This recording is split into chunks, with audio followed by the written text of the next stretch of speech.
Welcome to the channel. Up till now, we have started the discussion about the stereochemistry. और इस stereochemistry के lecture के अंदर हमने अभी तक जो पार्ट कवर किया है, that point is related to the structural isomer. तो हमने स्ट्रक्चरल आइसोमेरिज्म के बारे में बहुत सारी चर्चा की है और उसमें हमने चेन आइसोमेरिज्म और पोजीशन आइसोमेरिज्म के बारे में डिटेल में चर्चा करके वो टॉपिक खत्म करके दिया। आज के लेक्चर में हम स्टार्ट करने जा रहे हैं नया point, that is the some part of the structural isomer that is called as the functional group isomerism which fall under the structural isomerism topic. So let us begin with the topic called as what is a functional group isomerism which is a part of structural isomerism. तो शुरुआत करते हैं समझने की कि functional group isomers किसे कहा जाता या फंक्शनल आइसोमेरिज्म किसे कहा जाता है। एज यूजुअल जब आइसोमर होगा तो दो या दो से ज्यादा कंपाउंड होंगे जिनका एक दूसरे के साथ रिलेशनशिप हम फाइंड आउट करेंगे। किसके with respect to certain property. तो मैं लिखने जा रहा हूं what is the functional isomers. Functional isomers are the two or more then to or more isomers जो होंगे बेटा, दो से ज्यादा आइसोमर्स जो डिफर करेंगे, they differ in reactivity site, जिनमें रिएक्टिविटी साइट में डिफरेंस होगा। क्योंकि आपको पता होगा कि जब हमने फंक्शनल आइसोमेरिज्म देखा था तो फंक्शनल ग्रुप किसे कहा गया था। Functional group is a reactive site present in the molecule. जब आप फंक्शनल ग्रुप आइसोमर की बात करेंगे तब हम कहेंगे कि रिएक्टिविटी साइट में डिफरेंस होगा। तो हमें ऑलरेडी पता है कि जब रिएक्टिविटी साइट में डिफरेंस आएगा इसका मतलब ही क्या है। रिएक्टिविटी साइट में डिफरेंस है, इसका मतलब ही यह होता है कि उनके केमिकल रिएक्शंस में डिफरेंस होगा। There is a difference, they show different chemical reactions. वो डिफरेंट केमिकल रिएक्शंस दिखाएंगे।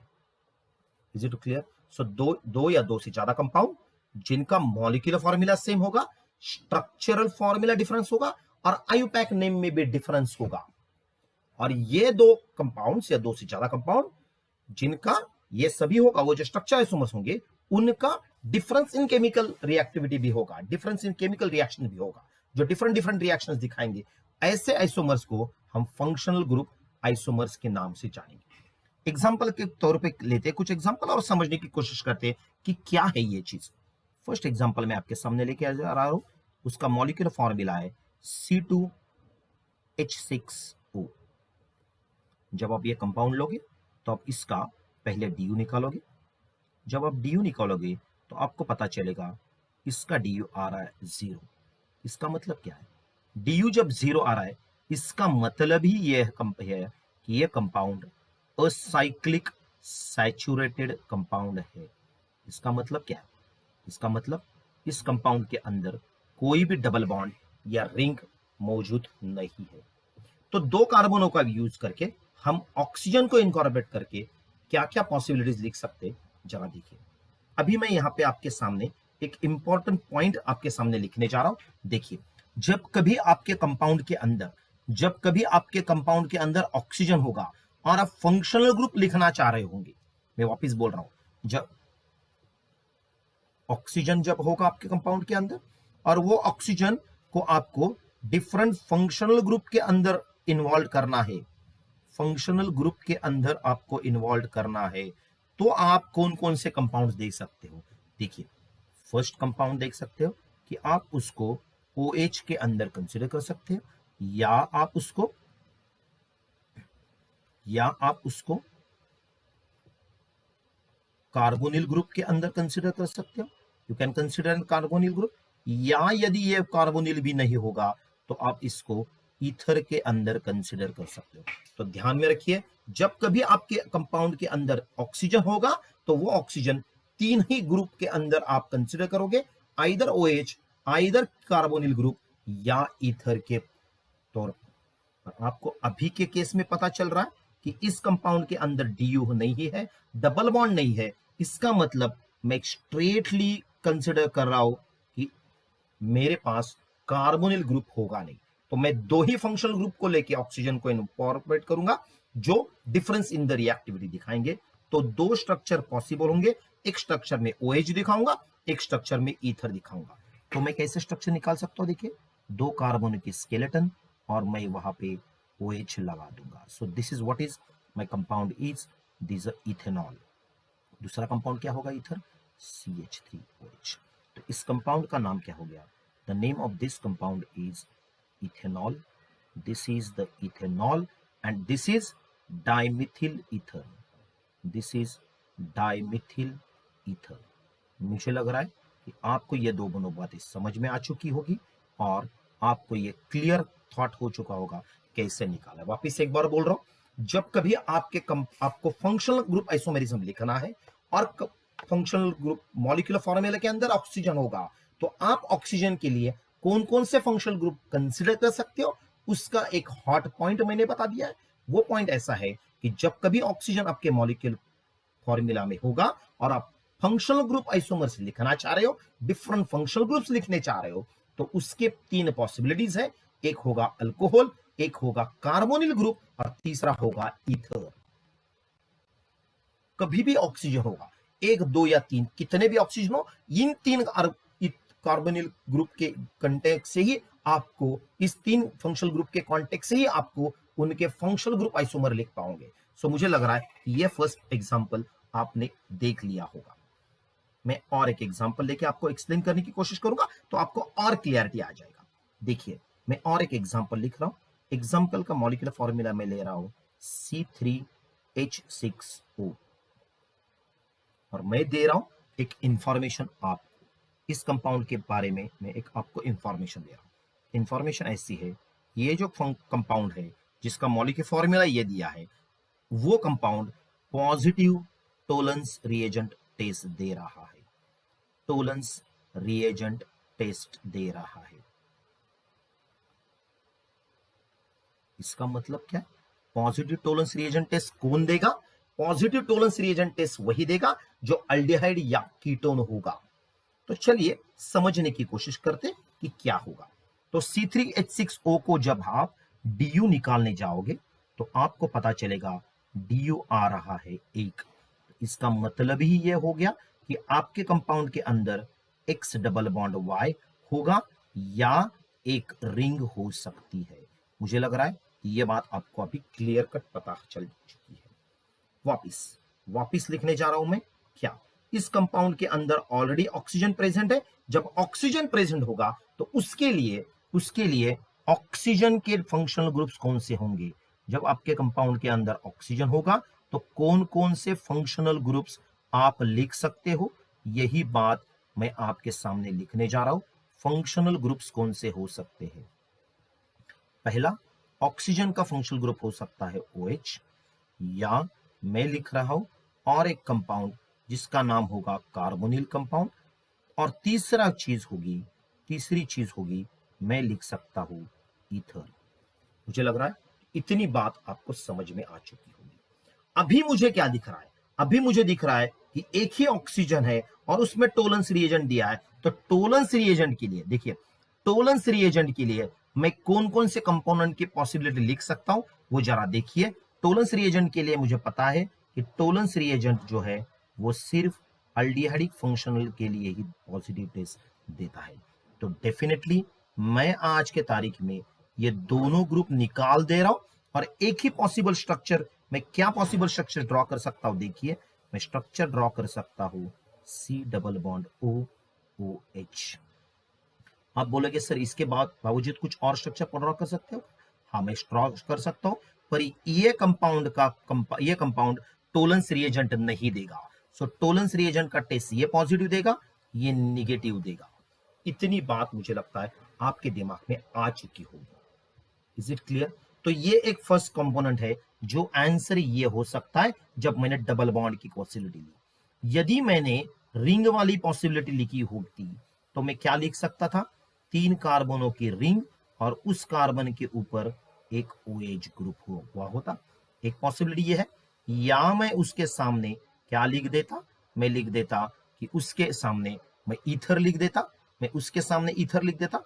तो मैं इसको अभी फिलहाल निकाल रहा हूं क्योंकि मैं इनकी पॉसिबिलिटीज भी लिख रहा हूं। और तीसरी पॉसिबिलिटी में लिख सकता था कि 3 कार्बनों की ईथर लिंकेज और उसको मिथाइल ग्रुपिंग में लगा देता। सो ये जो कंपाउंड्स मैंने अभी लिखे हैं, these are the possibilities arose due to the ring, arose due to the ring. मुझे लग रहा है यह बात आपको समझ में आ चुकी होगी। तो ये पॉसिबिलिटी जो मैंने लिखी है, पहली पॉसिबिलिटी जो मैंने लिखी है, ये पॉसिबिलिटी मैंने लिखी है due to x double bond y के तौर पे, और ये पॉसिबिलिटी मैंने जो लिखी है in the form of ring.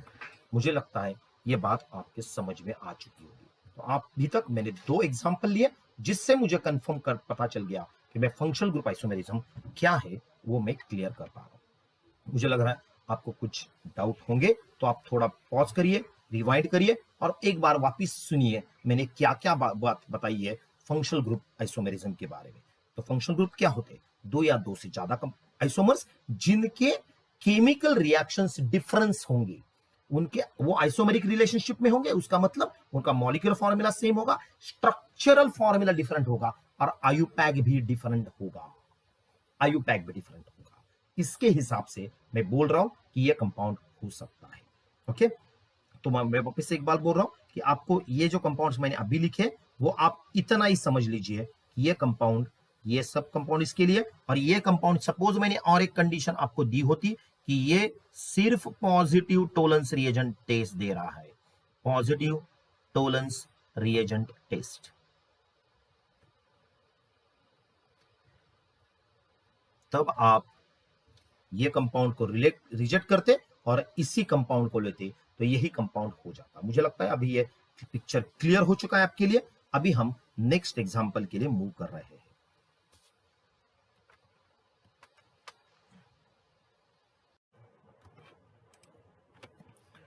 तो चलिए आगे का और एक एग्जांपल कंसीडर करते हैं। अभी इस कंपाउंड के अंदर क्या दिया? C4H8O, it is written as C4H8O, ये मॉलिक्यूलर फॉर्मूला दिया है और उसमें दिया है ये कंपाउंड असाइक्लिक स्ट्रक्चर ही आपको निकालने हैं। देखिए पहले डीयू निकालते हैं, let us find out the DU. जब आप डीयू निकालोगे तो आपको पता चलेगा डीयू आ रहा है 1। इसका मतलब क्या है? इसका मतलब मैं अभी एक x double bond y, that इसका मतलब एक डबल बॉन्ड या एक रिंग वाले ही स्ट्रक्चर ड्रॉ करने जा रहा हूं। इसमें भी मुझे क्लियर कट दिया गया है कि ये जो कंपाउंड है ये सभी के सभी असाइक्लिक है। असाइक्लिक है मतलब मैं अभी रिंग वाले स्ट्रक्चर्स को एलिमिनेट करके उनका फंक्शनल ग्रुप फॉर्मूला आइसोमर्स लिखने जा रहा हूं। तो चलिए एक्स डबल बॉन्ड वाई, मैंने ऑलरेडी बोला था जब कभी आपके पास मॉलिक्यूलर फॉर्मूला दिया होगा और उसमें ऑक्सीजन होगा, जब कभी आपको मॉलिक्यूलर फॉर्मूला में ऑक्सीजन होगा और आप उसके डिफरेंट फंक्शनल ग्रुप्स लिखने जा रहे होंगे, फंक्शनल ग्रुप्स लिखने जा रहे होंगे, तब आपके पास 3 पॉसिबिलिटीज होंगी। एक पॉसिबिलिटी होगी अल्कोहल की, दूसरी पॉसिबिलिटी होगी कार्बोनिल ग्रुप की या कार्बोनिल ग्रुप की, और तीसरी पॉसिबिलिटी होगी आपके पास ईथर की। आप जरा ध्यान से देखिए, मैं कार्बोनिल ग्रुप बोल रहा हूं। आपको यदि क्लियरिटी नहीं है क्या कार्बोनिल ग्रुप का मतलब होता है, तो आप मेरे इस चैनल के ऊपर ही एक जो स्टीरियो आइसोमेरिज्म का नया प्लेलिस्ट है, उसमें फंक्शनल ग्रुप नाम का एक टैग है, उसके बारे में पूरा डिटेल मैंने एक्सप्लेन किया। कार्बोनिल ग्रुप का डिफरेंस क्या है? कार्बोनिल ग्रुप को 2 कैटेगरी में डिवाइड किया जाता है, ट्रू कार्बोनिल जिसमें अल्डिहाइड कीटोन्स आते हैं और दूसरा होता है डेरिवेटिव्स ऑफ कार्बोनिल। इसके बारे में पूरा जानने के लिए आप वो फंक्शनल ग्रुप वाला वीडियो देख सकते हैं। ओके, उसकी लिंक मैंने डिस्क्रिप्शन में दे दी। चलिए, तो मैं पहले बात कर रहा हूं कि यदि इस कंपाउंड के अंदर रिंग नहीं कंसीडर करना है, सिर्फ डबल बॉन्ड कंसीडर करना है, तो मैं क्या क्या कर सकता हूं जरा देखिए। पहला एग्जांपल लेता हूं कि मैं कार्बोनिल से शुरुआत करता हूं, तो मैं कौन कौन से कंपाउंड लिख सकता हूं। देखिए मैं पहला कंपाउंड लिख रहा हूं कि 4 कार्बोनों का कंपाउंड और उसमें मैं लिखने जा रहा हूं अल्डिहाइडिक फंक्शनलिटी। सो ये ट्रू कार्बोनिल बन गया पहला। और दूसरा पॉसिबिलिटी मैं लिखने जा रहा हूं जिसमें मैं कीटोनिक फंक्शनलिटी लिख रहा हूं। तो इन दोनों में डिफरेंस है, ये टोलेंस रीजन पॉजिटिव देगा, ये टोलेंस रीजन एब्सेंट देगा। तो ये दोनों एक दूसरे के क्या है, एक दूसरे के है फंक्शनल ग्रुप आइसोमेरिज्म्स। मुझे लग रहा है कि आपको यह बात समझ में आ चुकी होगी। एक बात मेरे लिए, अभी मैं दूसरी बात कर रहा हूं। अभी तो कार्बोनिल की बात खत्म हो गई, अब मैं अल्कोहल की बात ले रहा हूं। अल्कोहल में क्या होगा, अभी यदि मैं अल्कोहल ले लिया और डबल बॉन्ड चाहिए तो डेफिनेटली मुझे कार्बन कार्बन डबल बॉन्ड का ही ये लेना पड़ेगा। तो मैं क्या कर रहा हूं, देखिए 2 3 4, ये 4 हो गए। यहां पे मैं डबल बॉन्ड डाल रहा हूं और इस पोजीशन पे आइदर मैं OH लिख सकता हूं या मैं वापिस 4 कार्बोनिक स्केलेटन बना रहा हूं, मैं वापिस 4 कार्बोनिक स्केलेटन बना रहा हूं और वहां पे मैं एक OH ग्रुप लगा रहा हूं। अभी मैंने डबल बॉन्ड की पोजीशन नंबर 1 पे लिखी है, उसी को मैं चेंज करने जा रहा हूं और मैं उसको इस पोजीशन में लिख रहा हूं। डबल बॉन्ड की पोजीशन मैंने चेंज कर दी, या मैं उसको उसी कंपाउंड को इस तरीके से भी लिख सकता हूं। देखिए OH यहां पे और यहां पे, तो ये कंपाउंड को ही डबल बॉन्ड चेंज कर दिया। पर आप एक बात ध्यान से रखिए, इसे ही हम एक कंपाउंड कहते हैं टॉटोमेरिज्म। तो ये कंपाउंड एक्चुअल में यही कंपाउंड है। सो इट इज इनॉल और कीटो टॉटोमेरिज्म। ये कीटो इनॉल टॉटोमेरिज्म में बाद में आएगा, पर आप अभी यहां से सिर्फ इतना समझ लीजिए, ये इनॉल है और ये कीटो फंक्शनलिटी है। और एक पॉसिबिलिटी मैं ड्रॉ कर सकता हूं जहां पे मैं डबल बॉन्ड की पोजीशन अलग तरीके से दिखा सकता हूं। देखिए कैसे निकाल सकता हूं, एवरीबॉडी प्लीज फोकस।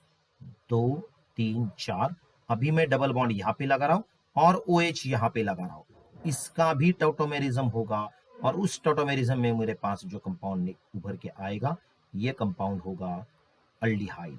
सो ये भी एक कीटो इनॉल टॉटोमेरिज्म है। ये इनॉल है और इसको कीटो कहेंगे नहीं, इसको अल्डिहाइड कहेंगे, पर कीटो इनॉल ही होगा। ओके, सो ये एक अल्डिहाइड है, अल्डिहाइड है।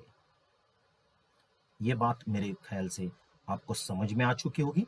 तो ये डबल बॉन्ड की पोजीशंस है और उसको मैंने यहाँ पे लिख दिया है। अभी मैं ईथर की बात कर रहा हूँ। ईथर में क्या होगा, डबल बॉन्ड ही होगा, तो पॉसिबिलिटी 4 कार्बन की होगी, तो डबल बॉन्ड O मिथिल होगा, या मैं इसको ऐसे लिख सकता हूँ डबल बॉन्ड O और this one. So these are the different functional groups we can draw. ये एक फंक्शनल ग्रुप अलग है और ये भी अलग है, दोनों ईथर है पर इनमें पोजीशन की डिफरेंस है। So these are position isomer. इसका इसके आगे वाले पार्ट में ये इसको आएगा, इसको मेटामर कहा जाएगा, वो बाद में बात करेंगे। पर ये डिफरेंट कंपोनेंट्स में लिख रहा हूं जिनका एक दूसरे के साथ रिलेशन फंक्शनल ग्रुप आइसोमेरिज्म है। मुझे लगता है कि इन एग्जाम्पलों के बारे में आपके दिमाग में क्लियर कट बात आ चुकी होगी। तो ये सभी कंपाउंड, इसका रिलेशन इसके साथ, इसका रिलेशन इसके साथ, ये है फंक्शनल ग्रुप। इसका रिलेशन इसके साथ, इसका रिलेशन इसके साथ, इसका रिलेशन इसके साथ, ये है फंक्शनल आइसोमर। तो ये फंक्शनल आइसोमर के पेयर्स बनेंगे, इतने कंपाउंड जो फंक्शनल ग्रुप आइसोमरिज्म दिखा सकते हैं। मुझे लग रहा है कि आपको ये बात समझ में आ चुकी होगी। तो हम आगे चल रहे हैं और देख रहे नया और एक एग्जांपल, और एक नया एग्जांपल देख रहे हैं जिसके लिए आपको मॉलिक्यूलर फॉर्मूला दिया गया और इस मॉलिक्यूलर फॉर्मूला के अंदर आपको अभी दिखने जा रहा है कि इसमें 2 ऑक्सीजन ग्रुप है, ऑक्सीजन एटम 2 है। तो पहली बात करते हैं, पहली बात हम क्या कर रहे हैं, पहली बात हम कर रहे हैं कि इसका हम DU निकाल रहे हैं। So we are finding out the DU। What is the DU we are getting, DU comes out to be 1। और जब DU 1 होगा तो मेरे पास ये DU कौन से फॉर्म में होगा, either X double bond Y, एक डबल बॉन्ड हो सकता है या एक रिंग हो सकती है। मुझे लग रहा है कि यह बात समझ में आ चुकी है। दूसरी बात, जब कभी आपको पता है किसी भी मॉलिक्यूलर फॉर्मूला के अंदर जब कभी ऑक्सीजन होगा और उसके हम different functional groups different functional groups लिखना चाह रहे होंगे, तो मेरे पास कौन सी पॉसिबिलिटी है, आइदर वो ऑक्सीजन OH के ग्रुप फॉर्म में होगा या वो ऑक्सीजन कार्बोनिल के फॉर्म में होगा, या वो तीसरा पार्ट होगा वो हो सकता है ईथर लिंकेज के फॉर्मेट में। मुझे लगता है यहां तक आपको बात समझ में आ चुकी होगी। पहले लेते हैं कार्बोनिल की बात। क्या क्या लिख सकते हैं, देखिए 3 कार्बन है और उसमें कार्बोनिल लिखना है, तो मैं क्या लिखूंगा, देखिए double bond C double bond O OH। Aldehyde carboxylic acid functional लिखा मैंने, दूसरा फंक्शनल ग्रुप में लिख रहा हूं वो होगा C double bond O OCH3। तीसरी पॉसिबिलिटी मैं लिख रहा हूं C डबल बॉन्ड O, ये ग्रुप लिख सकता हूं, और ये चौथी बात मैं लिख सकता हूं O। ये दोनों कंपाउंड जो है, लास्ट वाले जो कंपाउंड है, ये फॉर्माल्डिहाइड है और ईथर लिंकेज है। ये फॉर्मेट ईस्टर है। This is a format Easter. Okay, this is the format Easter. ये फॉर्मेट ईस्टर है और ये मिथिल ईस्टर है। मुझे लग रहा है कि इन सभी कंपाउंड का फंक्शनल ग्रुप डिफरेंस है, इनका डिफरेंस इन रिएक्टिविटी पैटर्न है। तो ये एक बात मैंने लिख दी है जिसमें मैंने कार्बोनिल कंपाउंड की चर्चा कर दी। दूसरी बात, अभी मैं कंपाउंड की बात कर रहा हूं जहां पे मैं OH की चर्चा करूंगा। OH की चर्चा करूंगा तो मैं क्या पता चलेगा, देखिए मैं और एक कुछ कंपाउंड लिखने जा रहा हूं। मैं और कुछ कंपाउंड लिख रहा हूं, अभी मैं OH की चर्चा करूं क्योंकि यहाँ पे मैंने कार्बोनिल कंपाउंड्स की चर्चा की है। तो मैंने यहाँ पे कंसिडर किया कार्बोनिल डेरिवेटिव्स। तो यहाँ पे मैंने जो कुछ भी लिखा है those are carbonyl derivatives. Okay, so these are carbonyl derivatives. यहां पे मैं क्या लिख रहा हूं जरा देखिए, यहां पे मैं OH की बात कर रहा हूं। क्या बात कर रहा हूं, HC डबल बॉन्ड O, और यहां पे मैं OH लिखने जा रहा हूं। इसी कंपाउंड को मैं अलग तरीके से लिखूंगा, सिर्फ मैं चेंज करने जा रहा हूं कि मेरा OH का पोजीशन चेंज करने जा रहा हूं, या मैं और एक कर सकता हूं कि जहां पे मैंने हाइड्रोजन लिखा था उसके बजाय मैं वहां पे मिथिल लिखूंगा। तो ये कंपाउंड्स होंगे जहां पे मैंने OH ग्रुप इनकॉर्पोरेट कर दिया है। तीसरी बात, अभी मैं ईथर इनकॉर्पोरेट करके दिखाऊंगा। I will incorporate the ether. Ether करोगे तो क्या होगा, देखिए डबल बॉन्ड O, और ये OH यहाँ पे है और एक OH यहाँ पे। आपको ऑलरेडी पता है this is nothing but the hydrated form of the aldehyde. ये एक कंपोनेंट हो सकता है या दूसरा कंपोनेंट ये हो सकता है C double bond OOH। Okay, so ये एक पॉसिबिलिटी हो सकती है। सो इतने डिफरेंट कंपाउंड्स मैं फंक्शनल ग्रुप के बारे में ड्रॉ कर सकता हूं। ये आपको धीरे धीरे आएगा, आप इसको थोड़ा इंटरनलाइज करिए। और ये यदि आपको फंक्शनल ग्रुप समझ में नहीं आ रहा है तो please go and find revisit the video lecture dedicated for different types of functional group. जब आपको फंक्शनल ग्रुप का क्लियरिटी होगा तभी आप ये स्ट्रक्चर ड्रॉ कर पाओगे, क्योंकि चेन आइसोमेरिज्म में और पोजीशन आइसोमेरिज्म में हमने बहुत सारे एग्जांपल सॉल्व किए जिससे आपको डिफरेंट स्केलेटन्स आइडेंटिफाई कर सकते हो और उसको कंपेयर कोऑर्डिनेट करोगे फंक्शनल ग्रुप में और डिफरेंट कंपाउंड्स निकाल पाओगे। तो मुझे लग रहा है यदि आपको कुछ प्रॉब्लम आ रहा है तो इसके वजह से ही आ रहा होगा, समझने में प्रॉब्लम आ रहा है, इसका यही की रीजन हो सकता है कि आपको डिफरेंट फंक्शनल ग्रुप्स क्या है वो पता नहीं होंगे। और वो पता करने के लिए आपको functional group, types of functional group का वीडियो लेक्चर देखना पड़ेगा। प्रोबब्ली वो लेक्चर नंबर 3 या 4 होगा। Okay, let us move for the next example. Next example है जिसका मॉलिक्यूलर फॉर्मूला दिया है C7H8O। आपको पता चल रहा होगा कि मैंने सभी कंपाउंडों के अंदर ऑक्सीजन पर्पसली इंकॉर्पोरेट किया क्योंकि मुझे उसका वार्ड ट्रेस आउट करना है। यहाँ पे प्रेस कर रहा हूं मैं। अभी देखिए इस कंपाउंड के अंदर DU कितना होगा, DU होगा 4। जब DU 4 होगा तो आपको डेफिनेटली पता है इसके अंदर एरोमेटिक रिंग हो सकती है, और आपको यह पता चल रहा है कि इसमें उन्होंने दिया है कि वो बेंजोनॉइड कंपाउंड्स है। इसका मतलब इसके अंदर बेंजीन के कंपाउंड है, बेंजीन एक डेरिवेटिव है। तो कौन कौन से कंपाउंड में निकाल सकता हूं, देखिए अभी मैं बात कर रहा हूं कि यहां इस मॉलिक्यूलर फॉर्मूला के अंदर ऑक्सीजन है, तो वो कौन कौन से फंक्शनल ग्रुप में होगा बताइए, कौन कौन से फंक्शनल ग्रुप में होंगे बताइए। तो 3 फंक्शनल ग्रुप्स में हो सकता है, एक वो आइदर अल्कोहल में होगा, या 2 वो कार्बोनिल ग्रुप के अंदर होगा, या नंबर 3 वो ईथर के फॉर्मेट में होगा। अभी आपको क्लियरली पता चल रहा है कि इसका DU 4 है। अब जब बेंजोनाइड कंसिडर करोगे तो ये फंक्शनल ग्रुप तो निग्लेक्ट होगा क्योंकि कार्बोनिल की वजह से और एक DU बढ़ेगा, 4 DU कंप्लीट हो जाएगा बेंजीन के साथ, बेंजीनॉइड डेरिवेटिव के साथ। देखिए ऐसा मैं ड्रॉ कर रहा हूं, फर्स्ट एग्जांपल में ड्रॉ कर रहा हूं, this is a benzenoid thing, और इस बेंजोनॉइड के ऊपर मैं क्या ड्रॉ कर रहा हूं, देखिए यहां पे OH लिख रहा हूं और एक CH3 में यहां पे लिख रहा हूं। Very good. This is one, this is called as orthocresol. दूसरा कंपाउंड मैं लिख रहा हूं, अभी इनका रिलेशनशिप मैं चेंज कर रहा हूं, एक OH यहां पे लिख रहा हूं और एक CH3 लिख रहा हूं। यहां मैं और एक कंसिडर कर रहा हूं, और एक बात मैं कंसिडर कर रहा हूं कि एक OH यहां पे है और एक CH3 यहां पे। ये तीनों में से कोई भी एक आप कंसिडर करिए, क्योंकि ये तीनों एक दूसरे के पोजीशन आइसोमर्स है। These are position isomer. एक बात होगी, तो सब में फिनोलिक OH है।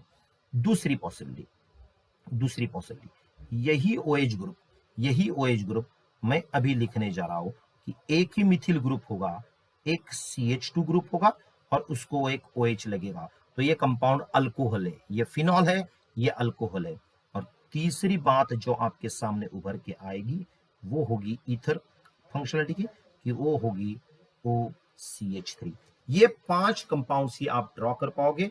इसमें ये फर्स्ट वाले जो कंपाउंड्स होंगे ये क्रिसॉल डेरिवेटिव्स है, इसे कहते हो क्रिसॉल। और ये सब एक दूसरे के क्या है बोलिए, दे आर पोजीशन आइसोमर्स। इसमें से कोई भी एक कंपाउंड आप लिख सकते हो, कोई प्रॉब्लम नहीं। इस कंपाउंड का नाम है बेंजील अल्कोहल। इस कंपाउंड का नाम है बेंजील अल्कोहल और इस कंपाउंड का नाम है मिथिल फिनिल ईथर, और इसे कहा जाता है एनिसोल। तो ये एक एनिसोल नाम का कंपाउंड है, ये बेंजील अल्कोहल है और ये एक ईथर है। मुझे लग रहा है ये बात आपको समझ में आ चुकी है। यदि ये समझ में कोई प्रॉब्लम आ रहा है, मैं वापस बोल रहा हूं, आपको शायद फंक्शनल ग्रुप का क्लियरिटी नहीं है, इसके वजह से ये आ रहा है। चलिए लास्ट एग्जांपल लेते हैं इस कैटेगरी में, जिसका नाम है फंक्शनल ग्रुप आइसोमेरिज्म, जिसका मॉलिक्यूलर फॉर्मूला दिया है C4H8। क्या पता चल रहा है आपको? जब C4H8 आपको दिया गया तो अब आप DU निकालने जाओगे तो DU आएगा 1। अब जब DU 1 आएगा तो आपके पास पॉसिबिलिटी होगी एक डबल बॉन्ड हो सकता है या एक रिंग हो सकती है। अब यहाँ पे ऑक्सीजन है ही नहीं, तो क्या क्या निकाल सकते हो? देखिए 4 कार्बन, जब मैं डबल बॉन्ड बोलूंगा तो रिंग नहीं होगी, तो 2, 3 और 4। यहाँ पे क्या लिखोगे? आप डबल बॉन्ड यहाँ पे दिखा सकते हो या आप डबल बॉन्ड यहाँ पे दिखा सकते हो, ये पॉसिबिलिटी। तो डबल बॉन्ड की पॉसिबिलिटी खत्म होगी। इसी कंपाउंड को आप ये ऐसे भी निकाल सकते हो, this is one and the same. ये एक हो गया। और दूसरी पॉसिबिलिटी मैं निकाल रहा हूं जिसमें मैं रिंग दिखाने की कोशिश कर रहा हूं, तो एक 4 मेंबर की रिंग हो सकती है या एक 3 मेंबर की रिंग हो सकती है। तो एक्चुअल में आपको पता चलेगा ये रिंग और ये रिंग, ये ओपन चेन और इसका रिलेशनशिप क्या है।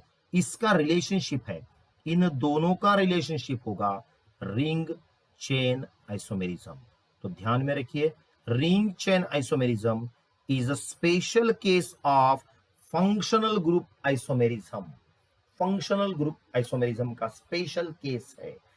कभी कभी बच्चों को ये डाउट होता है कि सर इन दोनों का रिलेशनशिप क्या है। मैंने पहले भी बोला था चेन आइसोमेरिज्म में, मैं बाद में बताऊंगा। तो ये चेन और रिंग आइसोमेरिज्म है।